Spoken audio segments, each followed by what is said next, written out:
Okay, we just got done reviewing The Quiet Places. Quiet Places? You didn't watch those. Me and the boys did. When I you know. were I'm not aware. around. I'm aware of it. Because of you would have never have allowed them to watch such horrifying films. You said it wasn't that scary. It's not. Oh, okay. Samuel was very scared.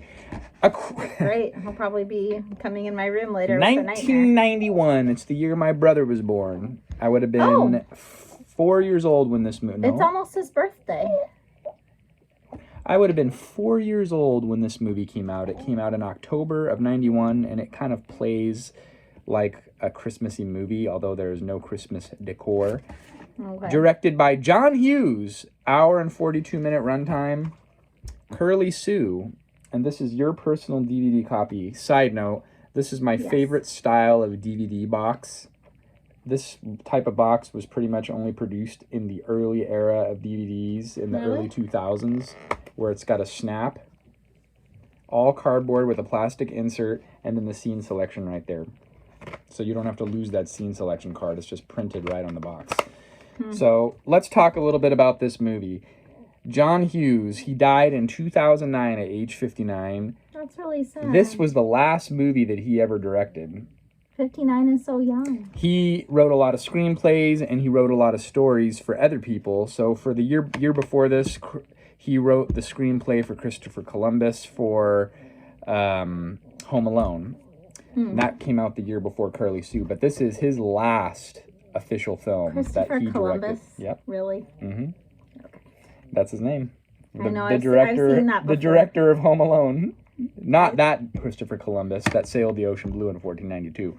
Okay, I'm glad we cleared that up. So I just wanted to clarify that, and I also wanted to clarify this that I saw sitting on the desk next to where I'm at. Let's talk about this creation. It's the town crier. Back before there was What's news. up with the non-authentic pants and coloring?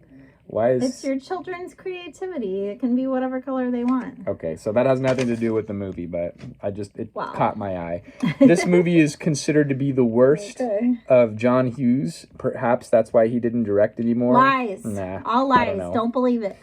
It's an almost 2-hour movie. Like I mentioned, it's an hour and 42-minute runtime. The Rotten Tomato critic average of this film is 13%. Over 25,000 audience members submitted their review to Rotten Tomatoes. Their average is only 50%, which is pretty bad. IMDb, anything below 6 is bad from what I can gather. 5.9 out of 10. Wrong. All and wrong. There wasn't enough Google reviews to give average. So we'll just talk about the movie. If you want to kind of give the backstory of this movie, kind of give the premise of it. Okay, so basically... This is Curly Sue. She's a little girl whose mom ran out on her, and she's being raised by a guy who is not her dad, but he loves her, and he's one of the lovers of the mom, and he's been raising her since she was a baby. And that guy's played by Jim Belushi. Right. And they're... Who you will know from the TV show, according to Jim. I wasn't going to remember that. Okay. And he's also in one of my favorite vigilante movies, The Principal, with him and Louis Gossett Jr., rest in peace. Oh, I don't remember that either. We'll have to watch it. He's in a lot of things. He's in the movie... he's in the movie Jingle All the Way. He has a cameo in that movie. What's that movie? Return to Me. I love that movie with Minnie Driver. He plays her friend's husband. Random, I know, but... He does a good job in that role, even though it's kind of more of a minor role. And he's a completely different actor than his brother John was. John was like a very physical comedy type of guy, like a Chris Farley type of just loud and obnoxious. Jim is a completely different actor style. He's a very good actor, though. But he's a good actor nonetheless, like you were saying. So, you know what? And he's also in the Twin Peaks Return. Remember, he plays the casino owner, him and his brother? Oh, yeah, I forgot about that. We never really did a deep dive on Twin Peaks in the channel, but maybe we will in the future. We did. We did a bunch of videos about Twin Peaks. You don't remember? I know that we did Firewalk with me. Oh, maybe I don't think we talked about the series. Maybe we did. I don't know. I'll have to look back in the archives. Okay, so back to John Hughes. Early onset dementia? Maybe. What's happening here? We don't remember. Don't drink your diet sodas. Shouldn't joke It'll about kill the old noggin. Aspartame. Okay. All right, that's a side note. Yeah. So basically, I have my name on here and I don't want to show that, but there's the two of them. There's like a pretty famous kind of scene, I guess, or a cute scene, anyways, of them in a diner. So the main guy, Jim Belushi, he's kind of a shyster. Like he's willing to He's a con man. He's willing to con people out of their money in order to get them, a nice meal or a place to stay for the night or something like that. And they kind of ride the rails. They're like hobos. He doesn't have physical custody, like legal custody of her, and so that's a problem. And also, for some reason, he's not working, and those two things aren't really like super well addressed, I would say. Like he's why a professional con artist and vagabond, although he's not a very good con artist because they really seem down and out when they're in this beginning of this movie. Yeah, and it does show them sleeping in a homeless shelter at one point, which seems really scary because she could get kidnapped or molested or whatever. This movie has all the hallmarks of John Hughes movies. He loves Illinois, and he loves to set his films in Chicago, even the movies that he didn't direct, but that he wrote. They're in Chicago. Home Alone, Chicago. Ferris Bueller's Day Off, Chicago. Curly Sue, Chicago. Curly Sue's, Planes, Trains, and Automobiles. They're going to Chicago. So, and I think he's from Illinois, and that's partly why. Oh, so that's a common theme. He always has his movies set in Illinois. And you see them in the cold winter, which is frigid. It's right there on the Great Lakes. They get the lake effect, and they're down and out. This movie, to me, where I feel like, and the critics kind of talked about this, it plays off of like a lot of the movies that he'd done in the past, and the physical comedy is just very cheesy. Some of the sound effects are a little over the top. It is. That stuff's silly. But it's a heartwarming movie. It's so And it's not the best so Hughes good. movie, in my opinion. Like it's one of the best, in my opinion. I think that, like, if I'm thinking of, like, John Hughes cumulatively, the two that would be, like, tops in my book, and you'll have to watch both of these with me. Okay. And maybe we'll talk about them, is either Planes, Trains, and Automobiles or Ferris Bueller's Day Off. I've seen both of those. I think those two are, like, up there. Right. I like those movies better than 16 Candles or The Breakfast Club. This is also up there with those, in my opinion. The critics disagree. Like I said, this movie has a 13% Rotten Tomatoes score. And he's recycling his material. Wrong. So wrong. He has a lot of the same players from his other movies. Right. Same setting as all of his other movies. True. But even though it was filmed in 91, it has that classic Hughes style, so I will not fault that. He lays out his movies very well, and I like the way he does his scene cuts. And the music in this movie is amazing, and it really pulls at your heartstrings. I can hear the song from the opening credits because they play that song throughout the movie, and I immediately start crying because I remember the scenes that pull at your heartstrings. So I can't get through it without crying. And I think this is a reflection of, I have never seen this movie until you showed it to me yesterday, and I always knew you talking about it. I thought you had. No.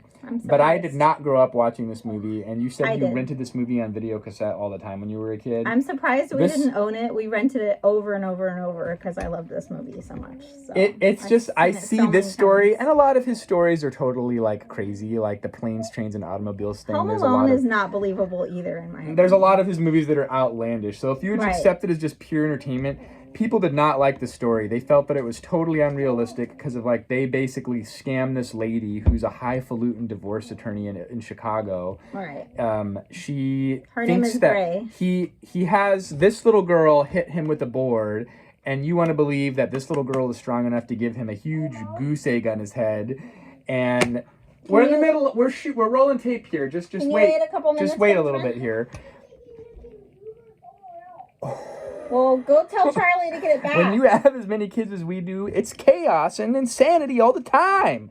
Okay, so to me, it's just very unlikely that the Jim Belushi character would fall in love with the Kelly Lynch character. She's like this high-class society woman, yeah, you didn't really very mention wealthy. That part yet. Yeah. So basically, kind of fill in the blanks there. They con her into thinking that she hit the Jim Belushi character with her car, thinking that maybe she'll give them a little money or at least a place to stay for the night or something. She buys them a meal, but then she has this boyfriend who's kind of a jerk. And he's a terrible guy. But a lot of the stuff that he says makes sense, like if this were a real life situation. And he's the only one who has real common sense in this movie, and he's made to look like the villain. Because if he had he kind of had douchebag qualities. Yeah, he did. He was kind of a jerk, but they want you to believe that he's a jerk, obviously. So she ends up with the Jim Belushi character. But she takes them to this little diner that she would never be caught dead in real life. She's too hoity-toity, yeah. And so then the boyfriend shows up and he's like, all right, they had their meal, you know, time to move on. And they're bummed because they're like, oh, we could have at least gotten $50 out of her. But the boyfriend showed up and ruined it. And then they decide to go show their face in front of her again, thinking, you know, maybe she'll give them some money, or maybe they won't have to stay in the homeless shelter for one night. She'll feel sorry for them or something. And then she actually does hit him with the car this time. And this was really for real. And so what I love about that scene is that Allison Porter, the little girl who plays Curly Sue, there's a distinct difference between when she's fake crying, like when she acts like her dad character. She treats him like a dad because he raised her from a baby. But his character's name is Bill. She says, you killed my daddy, you know, in the first time that she supposedly hits him. But she's faking it. Well, in the scene where she really hits him with the car, this little girl is such a good actress. She just screams. She was a good child actress. And her face, her expression looks like he really did get hit by a car, like for real this time. Like her expression is just so like genuine, I guess you could say. Got a sad baby here, so I gotta adjust. Are you nursing an infant live on my channel? I'm freaking trying to. Oh my gosh. This is gonna get a lot of likes. New subscribers? If you want. I'm not gonna see anything. Be sure of that. All right, I completely lost my train of thought with that, but basically, yes, she ends up taking them into her home, which is like, you know, this highfalutin, nice penthouse apartment or whatever you call it, 3-bedroom apartment. He's getting too fussy. You know what? He's mad. He's very upset about the wrong reviews and the 13% average. The 13%. Critics don't like this movie, and neither do the audience. He knows that was members. Not okay, and that this movie is very underrated. Okay, so what's your rating on this movie? I'm 4 out of 5.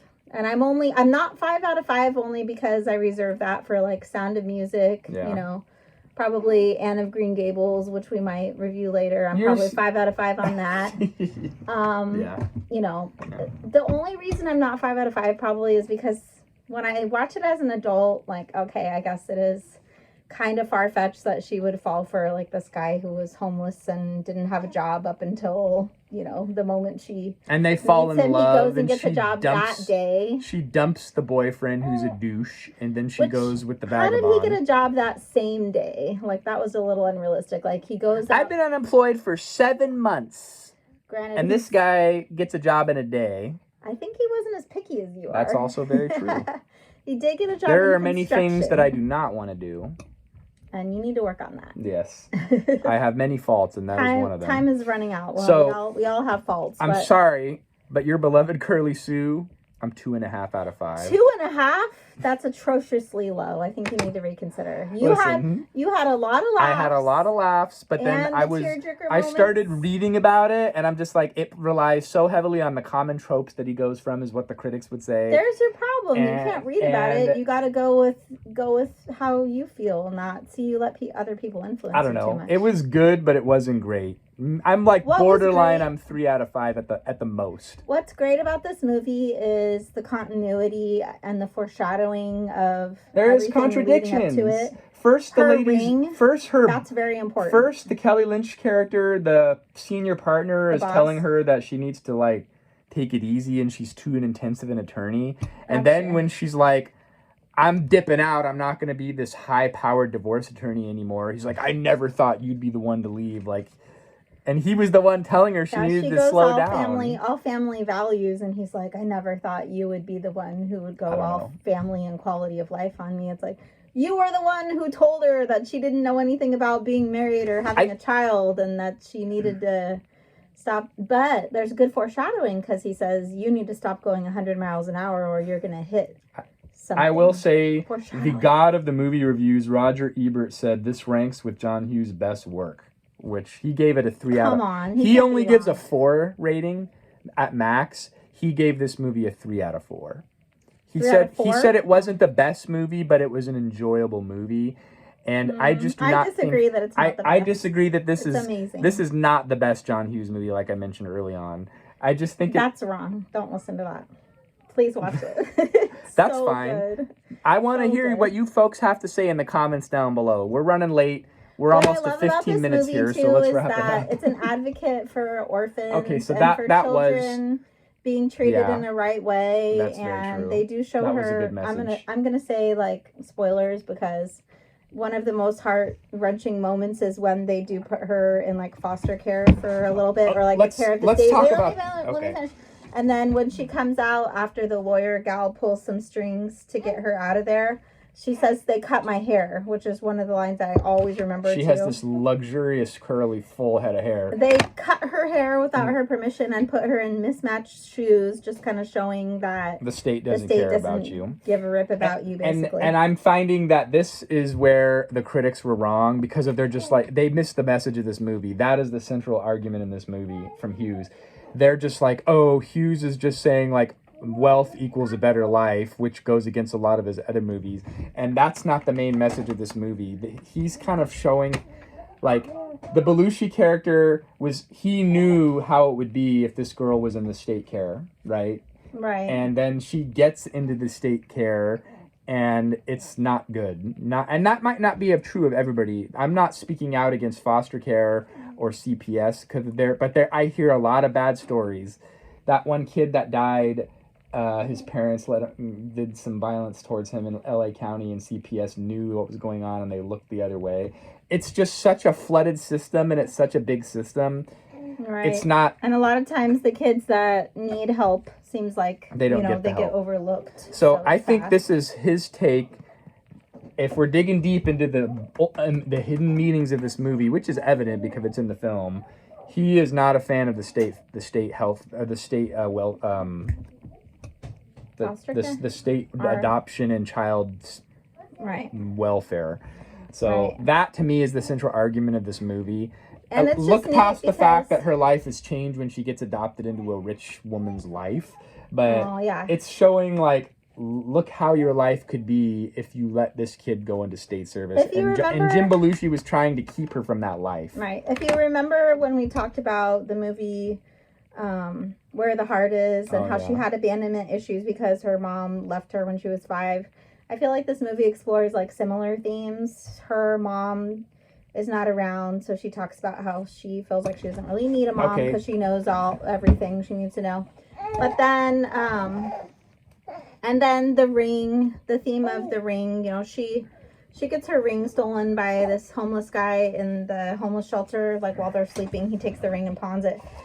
So I've revised my review now that we've talked about it. I'm going 3 out of 5. There's a very cute part at the end of the movie. Is that acceptable for you? Involving the ring. That's all I'll say. It's not heart-wrenching, but heartwarming, and it'll make you cry. So. And there's a villainous guy in this movie that is in the fictitious movie Angels. In the movie Home Alone, they're watching the black and white movie Angels with Filthy Souls, which was a fake movie made for the movie. And the guy that plays Keep the Change, You Filthy Animal, that guy, he's in this movie as a villainous, devious guy who pawns her ring. So we've given all the spoilers.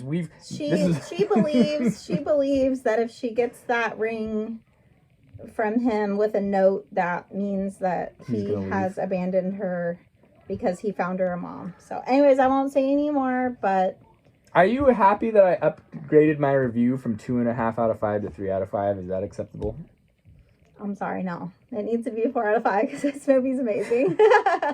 Agree to disagree. But okay, yeah, but I mean, I'm happier, I will say that, but this movie made me have a heart for orphans and adoption, and it seems like even around with that 5 time, kids, there were a lot she of still wants movies to like adopt that. more. It's because I have 5 boys and I still need my girl. So all these boys were free of charge for the most part. Until next time, folks. Thanks for watching. We'll see you then.